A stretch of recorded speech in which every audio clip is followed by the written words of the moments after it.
You're listening to Rendezvous with the Writer with Bobbi Jean and Jim Bell, only on LA Talk Radio.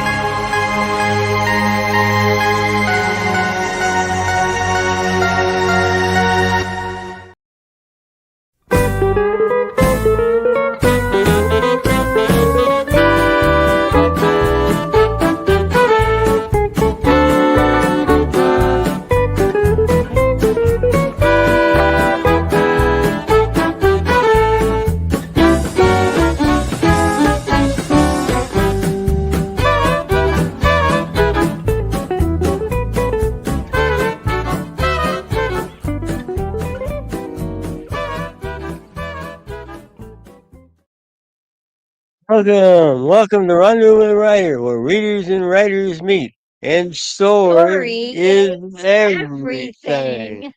We're your hosts tonight, Jim and Bobby Bell, and you just been listening to Hot Texas Swing Band by our friend Alex Dormont. Yeah, the Hot Texas Swing Band out of Dripping Springs, Texas. Dripping Springs? Dripping Springs, yeah. How big a town is that, by the way? I don't. I'll have to look that up and get back to you. But it's famous for swing. We're delighted to have you with us tonight, aren't we? Who are we talking to? Who's our guest? Hold on just a second. Our guest, here she is. Hello. Hi. She's just joined us. Our guest is R.G. Stanford, but she goes by Robbie to her friends, right? Yes, that's right, Robbie. Well, welcome, Robbie. Welcome to episode number 148, the beginning of our fourth year. We're so delighted you're with us tonight. Where are you joining us from? Near Orlando, Florida. And thank you for having me. I'm so excited to be here. I'm glad to have you here. Robbie has been following Rendezvous with a Writer for a while, and we just love that. Any of you that are joining us tonight, whether it's live tonight, whether you're finding us on the archive, whether you're on LA Talk Radio, you're on Facebook's Rendezvous page, thank you so much for being with us, right? Right. And Robbie, I hope that you've had a chance to go. We launched just last week a brand new landing page for Rendezvous with the Writer. I saw that, yes. Yeah. I went there and I saw that very nice landing page. Yeah. Thank you to Janelle Madison of Clicks by Madison, who did a great job. And it's really fun. I still like going there and clicking around. And there's even a spot that you can contact us. So if you'd like to join us in 2026, that's the perfect place to shoot us an email and introduce yourself. So we're so happy to have Robbie on. We are. Yeah. We're going to be talking about our book, The Brothers Brown. Historical fiction. A lot of characters. But based on, right, Robbie, a true family. Based on the true story of my great-grandfather's life.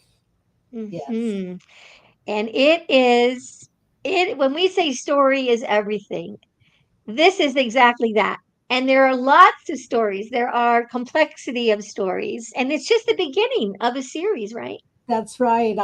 Hopefully I will be releasing part 2 by November. Wow.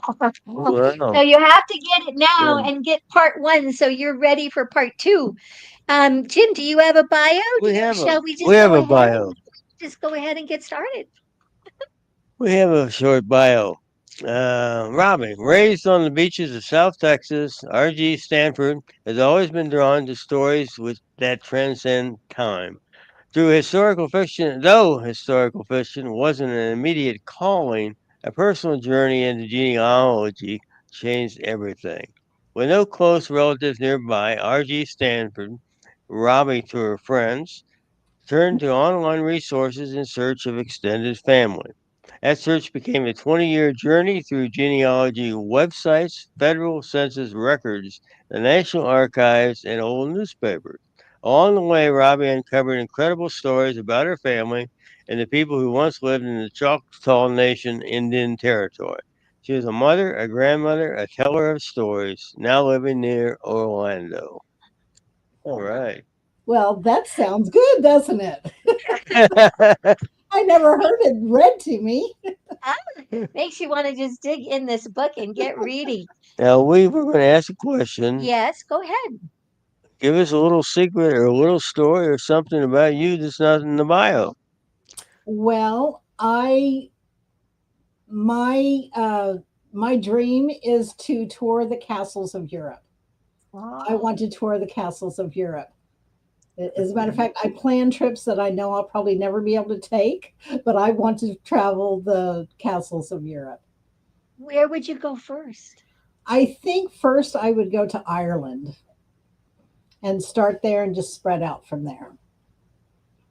Wow.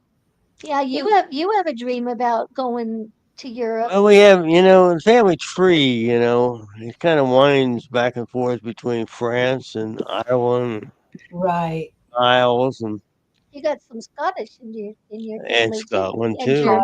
Right. And I would love to go to Scotland just to visit Scotland. It's Yeah. so yes, yes. gorgeous. Let's book it. Robbie, let's get it on our calendars and figure out how to get it Do done. it. I think we should pick up and go. That would be fun. Well, let's see. What prompted you to begin researching your family's history? Well, I just I didn't grow up with aunts and uncles and cousins. And I it was during the time that researching your genealogy was very popular. And I went searching for my extended family and found my grandmother's birth certificate. I didn't know my grandparents really. I only remember meeting them a few times. I found her birth certificate that said born in 1894, Choctaw Nation, Indian Territory. And I just went, what? What Uh, is this? That's Oklahoma, right? And yeah. started digging from there and trying to prove out all of the stories that I heard about my family. Wow. It kind of makes I think one thing you're sharing, and then as we read the book, it probably makes most readers, if we haven't delved into our own families, it really may prompt us to wonder more about, we may know the names, like they say, on a headstone, and then there's that dash, and we know from here to here, the dash, or we may know the bones, but we don't know the actual, what happened. That's right. And so I think What a doing great all way that to kind put of, it. Yeah. yeah, yeah, yeah. Um, I know you have a question. Well, when did you get started? How did you get started on this 20-year journey? Just, This odyssey of looking for the right, past. just digging through, learning how to dig through records. And the more I found, the more it intrigued me. And then I had to find the other piece of the puzzle and the other piece of the puzzle. And the more I dug, the more amazing stories I uncovered. And so I Mhm. had to put it together and just, I had to write this book because what an amazing um, tortured life these people lived. You used a lot of different reference points, as we mentioned a couple in the bio, but you went a lot of different places and talked to a lot of different people, right? I certainly did. I ended up meeting a lot of my extended family that way. I now am in contact with three cousins that two of them I didn't know I had. One of them I never thought I would ever see, and she became one of my editors. So, yeah, That's I fun. went digging through courthouses and libraries and, a lot of stuff online, but did a lot of traveling to uncover this information also.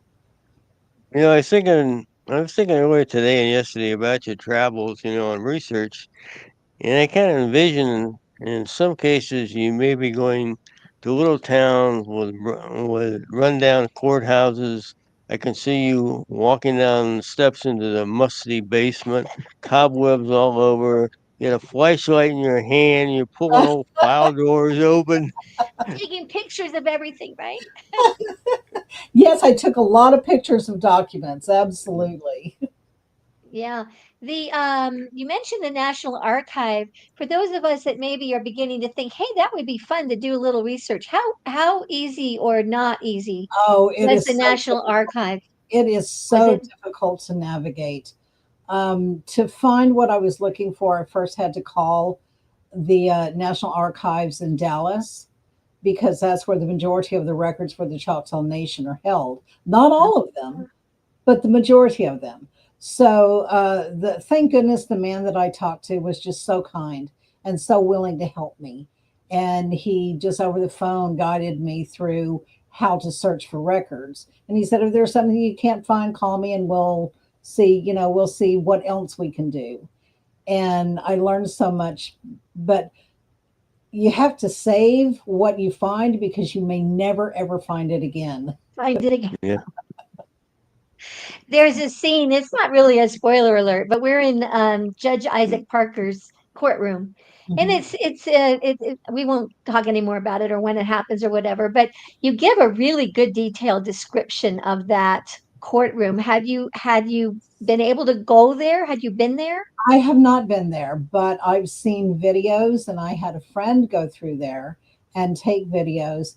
And as I was writing the scene, I called it's of course it's a museum now, and I called and talked with someone who gave tours of Judge Parker's chamber and the jail and the courtrooms and the hallway that I talk about, and asked him to critique it for me, and he said it was spot on. So Wow. yeah, Wow. yeah, I'm Yeah. very proud of myself in that. Yeah. Hmm. Well, there is a lot. You give us Yeah, really wonderful detail throughout the book. I know you have a question. I do. I know you do. You know, research is hard work sometimes, and we know it takes a lot of time. And I know some places you try to go to and they're not open, and they call back tomorrow and they're not available. Did you ever run into anybody that really didn't want to help you at all? So many times, so many So times many times. at courthouses when you call and when you go there, you'll find people who, and a lot of times reluctantly, will help you with modern day records. Mm, But to have to go back and dig and dig and dig, there, yeah, yeah. Yeah. but thank goodness people would let me back there, and let me into the locked room or let me into the archive room, Yeah. and so you just dig. Yeah. What did you, or I should ask it this way maybe, was there anything that you uncovered that just made you, gasp or just amazed you? A real Did you surprise. like have to read it again and again to be sure you read it right? Anything you could share on that? So many things just threw me for a loop. So many things, and I won't say what it is because I don't want to do spoiler alerts, but I certainly write about it. There are things that just, even in today's world, would blow somebody's mind. Mm-hmm. Mm-hmm. Mm-hmm. You know, what just runs along with this kind of parallel is, we all have family oral stories. Yeah. Sometimes we can remember them, sometimes we can't. But I've assumed that maybe you had a few, or a couple anyway, that once you did the research, you said, "Oh my golly, this wasn't true at all." Or was. Well, Oh it's my God. it loses a lot through the generations, and back then, and even my mother's generation, if it's something that is not a good subject, they don't talk about it. Mm, So mhm, a lot of it was cleaned up as it was mhm, passed down through Okay. generation. And I dug mhm, up the dirt. And And even the parts that I was shocked by and that I didn't like, that offended me, I still wrote about because it's the truth. it's the truth. the Yeah. Mhm, truth, yeah. mhm. You visited a number of grave sites, didn't you, in your Several. research Yeah. process? Hmm. You know, sometimes those grave sites don't exactly, they're not easy to work with. I And know, particularly in this book, you had one spot between two markers. We're not sure whether anybody was buried there or not. Right. And sometimes what is written on a headstone doesn't really make any sense to you.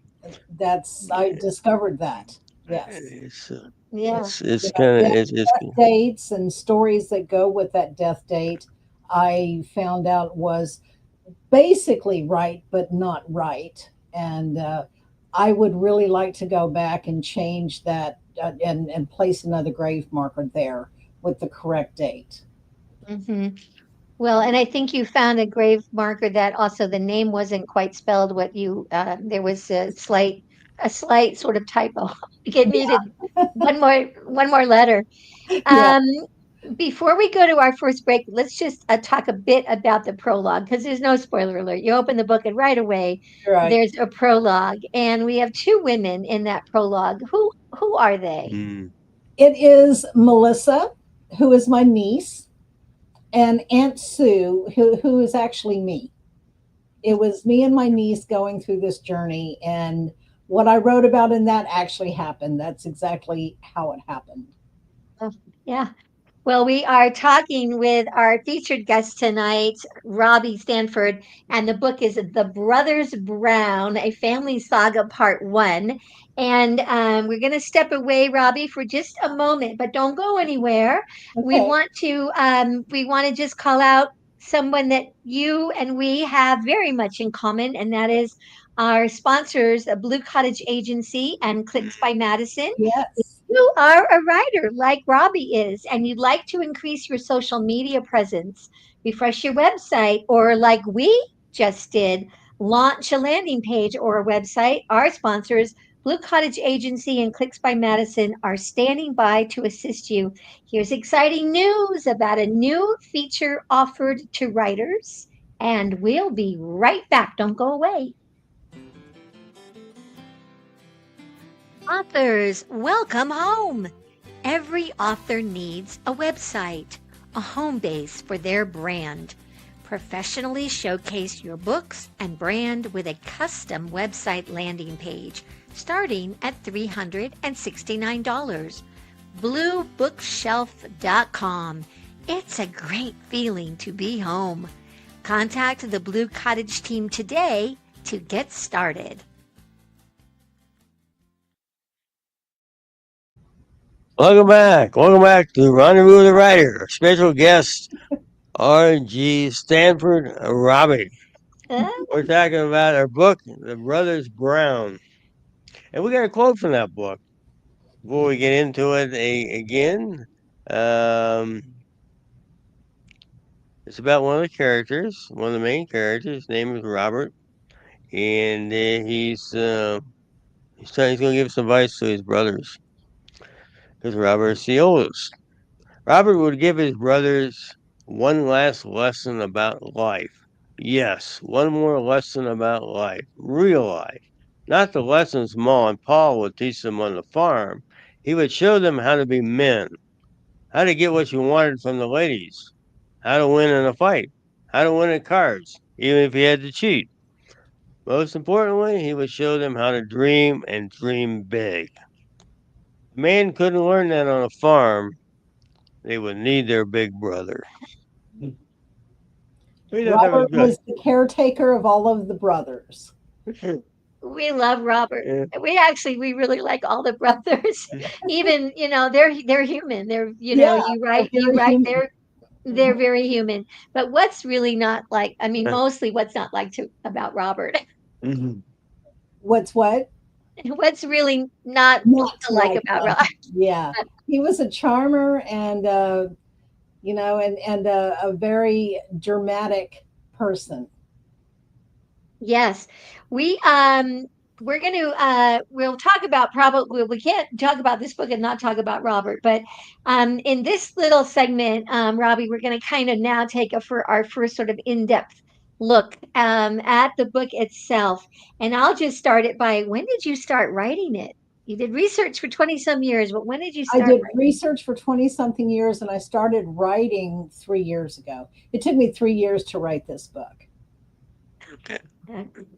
But I wrote the whole book and then broke it into parts because there's so much to tell. And Yes. No, nobody wants to pick up a 10,000 page book.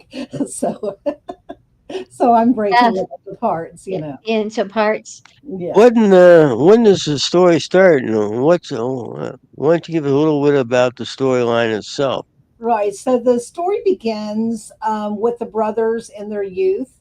Matt Brown is the protagonist, and he's 8 years old when the story begins, and we see the dynamic between the three oldest brothers, which is Robert, Albert, and Matt, and their relationship, and how they love Robert, and Matt just idolizes Robert.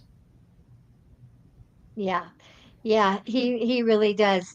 The characters really move through. It's a very character-driven story, but of course, there's all kinds of actions and consequences to decisions, and there's all kinds of activity, and they live a variety of places and they move about.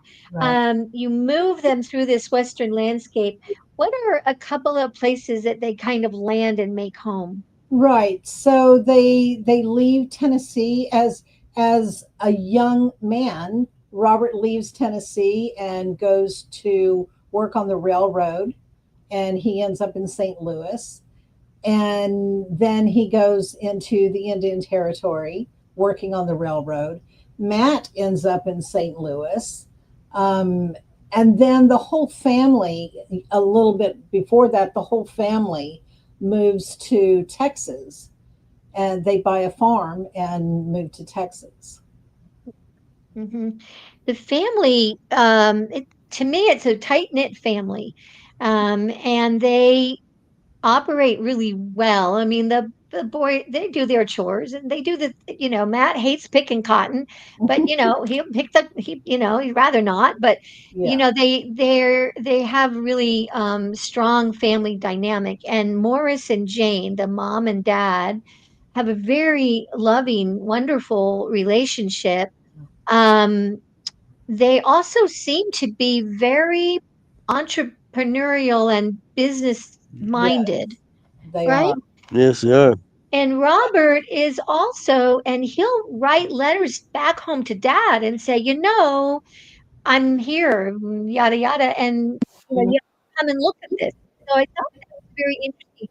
You were able to discover a lot of those things through your research, or did you have to kind of fill in blanks? You knew that they were Um, here and then they were there and how they get I there. filled in a lot of blanks, but I followed, you know, anywhere I could find a newspaper that mentioned their name or mentioned anybody in their family.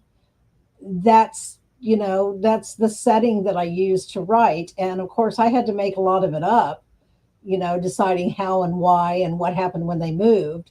But I found their paper trail as to where they moved to, also using the US Census. Hmm. Hmm. Hmm.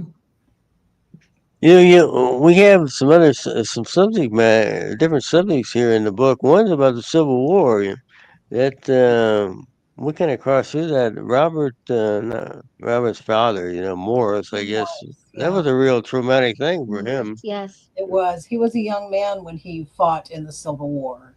He was 18, and the things that he experienced uh, stayed with him for the rest of his life and affected the rest of his life. Hmm. Hmm. For our listeners and readers out there, this is really a nice, moving story about events that have happened with these folks, but there is some really serious stuff in here. So it's kind of not for the namby pamby. This is a serious book. Oh, yeah, yeah. You will, and you will enjoy it. So I thought I'd just throw that in. The Yeah, characters it's you've written real the life. characters, yeah, and you've written the characters to be so engaging. And I'm assuming you didn't really have letters, journals a lot. Well, there is a section of letters back and forth, but how did you find their voices? Just by, I just made up their voices, just by how I saw them in my mind. Yeah. you know, in what little I was able to learn about their personalities, I was able to close my eyes and put it together, and you Yeah. know, I just came up with their personalities in what I hope and think that they will Mm-hmm. be. Mm-hmm. Mm-hmm. We get connections to the Choctaw tribe. Did Yeah. it take a while to ferret that out, or was that an easy find? That was a pretty easy find. It's the first thing that I found when I went searching through my family archives. You know, and that's what really caught me is, oh, yeah, I remember when I was a child, my grandmother talking about her Choctaw Yeah. heritage, and seeing that made me dig further because I really wanted to find out. She wouldn't talk about it too much. You know, back then they didn't want to admit that they were Native American. It was taboo. So she didn't talk about it a lot. But I was completely intrigued. And then through that, I met my great grandmother just through digging, Yeah. and Uh-huh. and her husband, who was Matt Brown, who actually Robert and Matt both married into the Choctaw And, tribe. That's so interesting.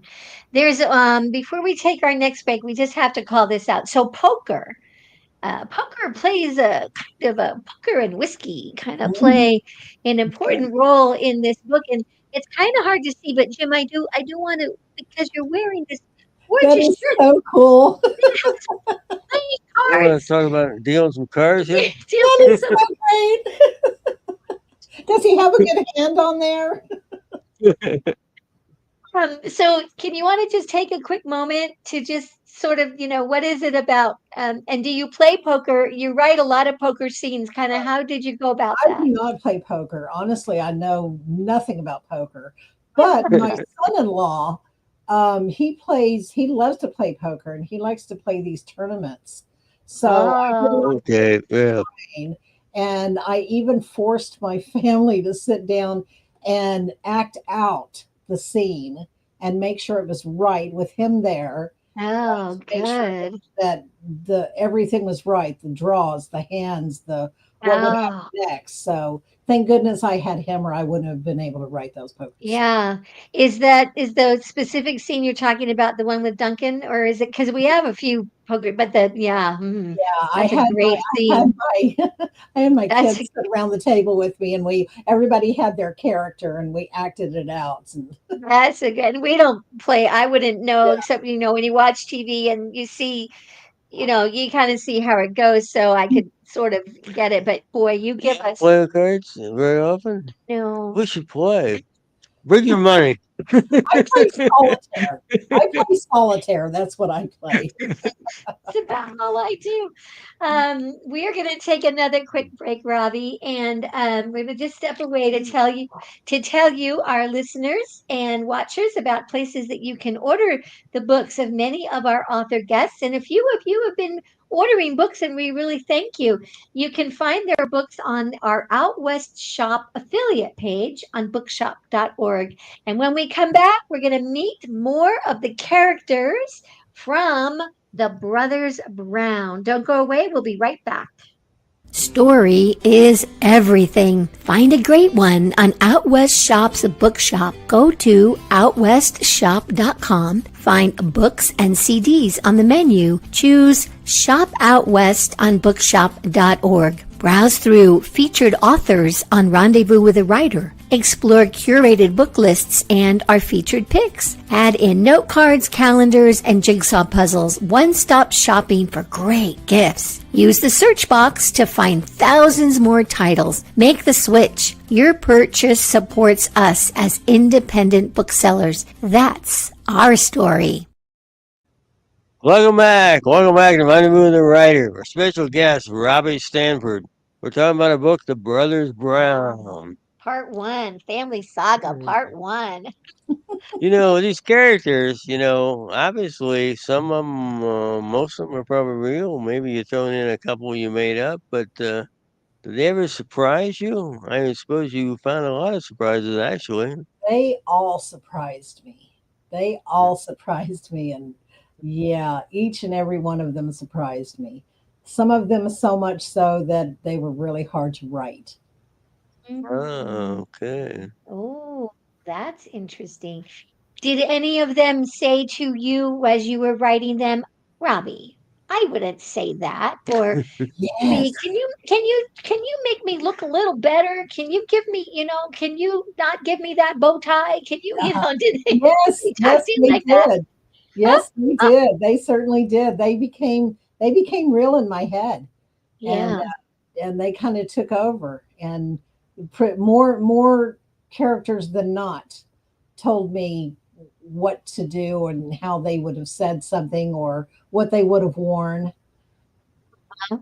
Yeah, you give us some wonderful descriptions, which helps also set the period a bit, what we could expect. There's a scene and the characters are Morris and Jane.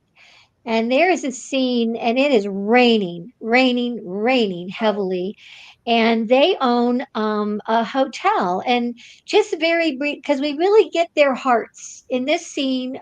We really learn more about mom and dad and the kind of compassionate heart they have. You just very quickly, what do they do in that rainstorm? In that scene, in that chapter, Morris and Jane find a colored family who are camping out on the other side of the tracks. And of course, they're being washed away because it's just a bad rainstorm. And they gather them up and offer them the barn to sleep in. They would have given them a hotel room if they had one, but they offered them the barn to sleep in. And that just says a lot about their character. And that stems from Morris's experience in the Civil War. Yeah, it's a really, and it's just a gorgeously written scene. The whole, all from the beginning of it to Mhm. we learn that they're going to have a new family member sort of from it, and how they embrace that young boy. Do you want to call out a name? We're going to call out some names, Robbie. So get ready. Okay, you want to call out a name? Robert. Okay, tell us more about Robert. Little heartthrob here, Robert. Yeah, charmer, very intelligent, very creative, swindler. Yeah. But as a young man, Yeah. when we first meet him, he's 15. And I think this is happening too He, when we first right, meet him. He would go into town to the right, store and read the on newspaper Saturday. people. What would he do? Yeah. Yeah, he would read, and he did it as though he were a stage actor. And that's why people liked him so much because he really just put heart into the story. So people flocked in to listen to him read the newspaper. Back then, not everybody read. Yeah. So people who didn't read, they'd all go see Robert after church on Sundays when the newspapers come in. And he enjoyed, and they tipped him well. Yeah. That was so Yeah. interesting to me because I That don't kind of know reminds us a little bit of that of movie, the News movie of the News of the World, World. Yeah. Oh, right. Yeah. Yeah. Yeah. That came out after I wrote it. Yeah. There we go. And I also, he he wants to be an outlaw. We From meet the him at time he's a 15. child. Right. Yeah, and he dreams of being an outlaw. And why do you think that is? Because, back then, though, that's what was played up. Dime novels and the newspapers. That's what you hear about are the outlaws. Yeah, And he really gets fixated on Jesse James. And yeah, he's convinced that Jesse James is actually like a modern day Robin Hood who steals from the rich and gives to the poor. And he doesn't just want to be an outlaw, he wants a gang of his brothers like Jesse had. That he did.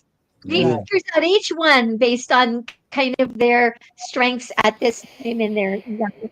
You'll do this and you'll do that. It's very interesting how Right. Oh, he had it all planned out. He knew exactly what. he had it Yeah. all planned out. Yeah. Okay, who do you want to ask about? I was going to ask about Matt, but let's talk about Jane a little bit. That's some enterprising lady, you Is know. it the mom? Yeah, Yeah, Jane. Jane, Jane. very enterprising. Yeah. Right. Jane is the salt of the earth, caretaker. She takes people in, and I read this in letters from my family, you know, back and forth, that she ended up raising 9 children that were not her own. On top of her own family, she took people in and she raised other people's children, and she took dogs and cats in, and she was just the caretaker of everybody. I really admire her. Mm-hmm. Um, Now this is not a person. I'm going to call out Lookout Rock. Lookout Rock. That is the secret place that boys go to dream. That was their secret hideout. Yeah. And they had a little ritual, didn't they? They did. They Yeah. had it sort of set the meeting tone when they were there. It's almost like a secret Yeah, lodge like or a secret something. lodge. Yeah. All right, we talked about Robert a moment. Let's talk about his wife, Lizzie. Tell us a little about Lizzie. Lizzie Folsom, she was very young when they married. Um, she had 2 brothers who instantly did not like Robert because he was a lot older, one. And come to find out there's a rivalry between them that you find out later in the book what the true rivalry is. But Lizzie was just a happy-go-lucky, very intelligent Choctaw girl who endured a lot. Yeah, yeah. She's a really interesting gal. Yeah. Okay, you call out somebody, honey. I already called out a few. Well, we need to go back to Matt. You know, Matt. You know, he was. I guess he's the third oldest, because Albert's the second oldest, right? Right. There's Yeah. Robert, Albert, and Matt. Yeah. What's Matt like? What's Matt like? Yeah. What's Matt like? What is Matt like? Matt uh, Matt was really, really good at reading people. Oh, He, yes. but he had a very big That's right. heart too. Right. He was really good at reading people. That's one of his God-given skills. Um, and he really had a heart. He developed, his brother wanted to be an outlaw, and he decided no, he didn't want to do that kind of thing. Yeah. And he also So was very, although he followed in the yeah, footsteps. but he also was quite a horse handler, wasn't he? Yes, he was a horseman. Yeah. He never saw that in himself, but he was quite the horseman. And what you would call today as a horse whisperer, Mm-hmm. that was him. And the relationship that he built with horses that he was training and his own horses. One horse in particular, who that's a true horse that stayed with him throughout the whole book Girl. until she was very, very old. Yes. Yeah, girl. That's very touching scenes with Girl. That's the name of the horse, That's right? the name of Girl. Oh, yes. A Well, horse named Girl. Yes. A horse named Girl. Hey, that could be a good title of a book. I know. That's Could be a story. That could be a song. We know a lot of songwriters. We should throw that idea out there. A horse named Girl. horse named Girl. You heard it here first. Yeah. Jim, call out another name. The Folsom brothers. Okay. These guys are kind of a dark Ooh, They we don't- are. characters. Yeah. We don't they, know. We don't really like them all. They do were we? driven. They were driven by hatred of Robert. That's what drove them, both of them. And in the end, it ended up being the demise of a lot of people. Yeah. You take us into Judge Isaac Parker's court. We don't need to go why were we there, but you really give a wonderful description of him. We know him from movie, it's sort of like, okay, this is okay, Judge, the hanging judge. Right. But I really relish the way that you wrote about him. Where did you pull the profile from? I read everything I could find about him. And I looked at every picture I could find about him. And I just figured just by looking at him and what I read about him, he would have that kind of demeanor. Mm-hmm. Mm-hmm. Oh, there's one more. We need to ask about Milla. Oh, Who? Milla, Matt's wife. Milla, yes. Oh, Milla, Miller. yeah. Okay. Very strong Choctaw traditional family. But she was the modern woman, but stuck to her Choctaw ways and her Choctaw way of life. Very headstrong, a leader, and very flawed. Mhm, And her hair smelled like Jasmine, jasmine. yeah, she made her own soap, and she Yeah, made her own shampoo with jasmine. yeah. Yes, Matt really liked that. yeah, Like, they seem like they assimilated the guys assimilated into the Choctaw folks, fairly easily. It wasn't they weren't had to be dodging any arrows or anything like that. yeah. Except the It was brothers. right. It wasn't Imagine the like that. brothers. Yeah, it wasn't like that back then. Yeah. When we have a lot of dialogue in the book, which really also helps establish the characters. Um, did you did you read aloud? Did you write the dialogue and then, have a friend like read it with you to see how it sounded? I How did have that you get on a handle Word. on I, that? I use Word to write, and Word has the readback feature. And I just tried to write it as authentic as like we talk. Yeah. We don't say, "Are you going to the store?" You say, "You going to the store?" You Mhm. know, and just trying to write dialogue as authentic as people really talk, and listening to a lot of. I mean, you can find anything on YouTube. Listening to a lot of really old people talk. You know, That that Okay. live. There's a good Okay. tip. There's a Yeah. good writer's tip. Yeah.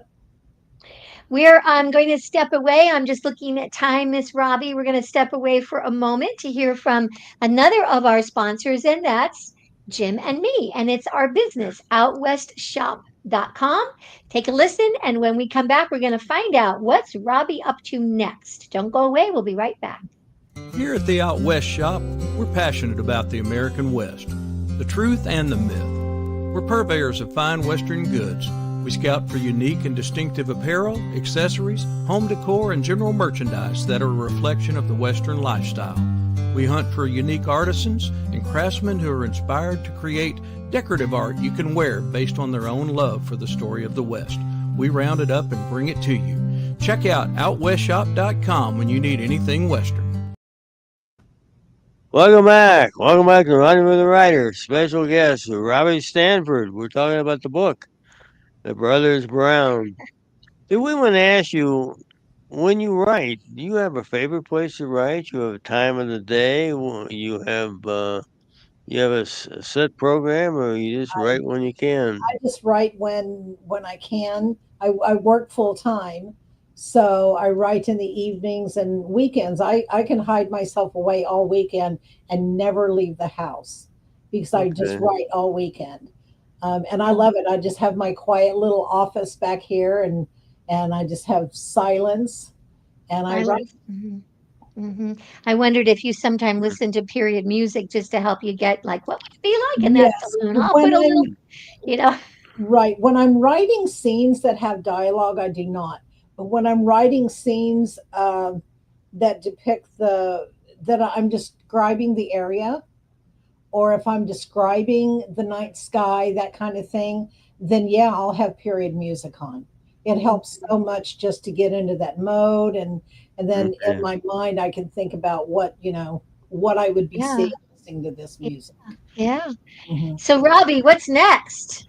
I hope to release part two by November. I haven't quite decided if there's going to be a part three or if it's all going to fit into part two. And then after that will be another series that goes back to the 1830s and goes back in time Okay. to the Choctaw removal. To the Oh, Okay. to the Trail of Tears and such. right. Okay.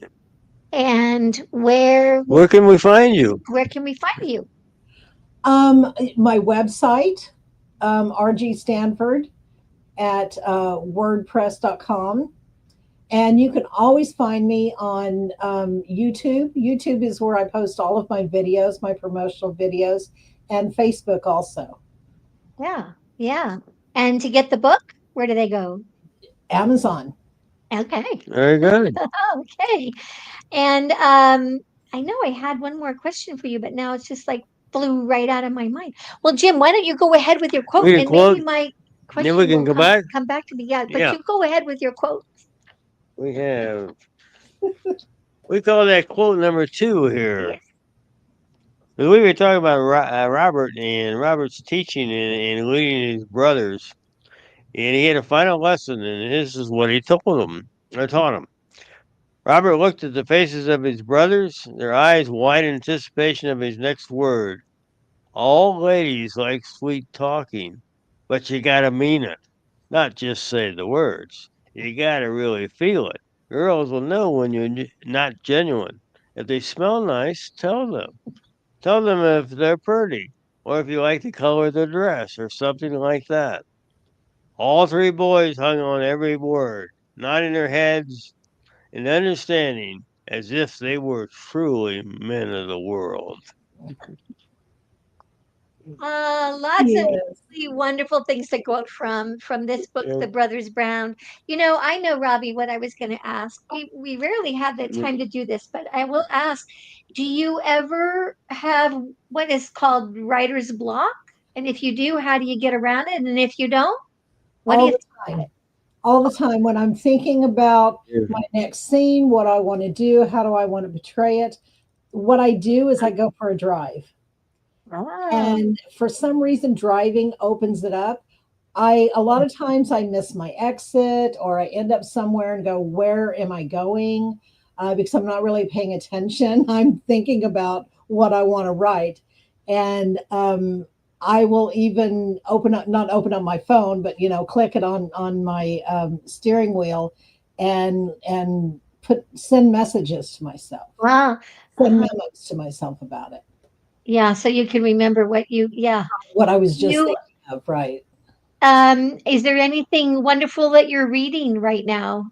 And it's okay if you say, Yes, "Oh, I'm not." no, I am so in love with John Deacon and Brad Dennison's writings. Brad Dennison is just has become one of my very, very favorite authors, and I cannot get enough of the McCabe series. Oh, I'm reading the McCabe series. okay, make a note of that. Okay, Yeah. write that down. And All right. the Justice series from John Deacon. The Justice Okay. series. Okay. Well, we thank you for being with me tonight. Again, this was our so much fun. We've been looking forward to this for so long with Robbie Stanford, and we've been talking about the first part of the series, The Brothers Brown, a Family Saga, Part One. And Robbie, thank you for being with us tonight. Much. We want to thank Sam Hassan of LA Talk Radio that makes it all happen. He does the magic behind the screen. And Mhm. Sam, we really thank you for that. We want to thank Alex Dormont and the Hot Texas Swing Band who open and close the show for us every week, our good friend. And this was episode 148. It'll be up on Podbean later this evening. It'll already, if you just stay tuned, it'll replay in just a moment on Rendezvous with a Writer's Facebook page and LA Talk Radio's Facebook page. And next week, we'll be joined by Micah Thorpe. Mhm. And his book is not quite published yet in the next few days. And we will be talking about the book Egolius Creek, which takes place in contemporary time in Oregon. This again is Story is Everything. And this is a story from the very first sentence. And I can't say to the last because I haven't finished it yet, but it will be read by tomorrow because I can't put it down. Thank you again, Robbie. Do you have a final You. comment? Thanks again, Robbie. We're glad to have you on the show. It's been Thank you so fun. much. I had a blast. Do you have a final comment? Our final thought for the day, it's always a great day out west. Keep And Right. writing. story is everything. We'll keep reading. And story is everything. We'll see you down the trail. Have a great week. Keep reading. Bye-bye.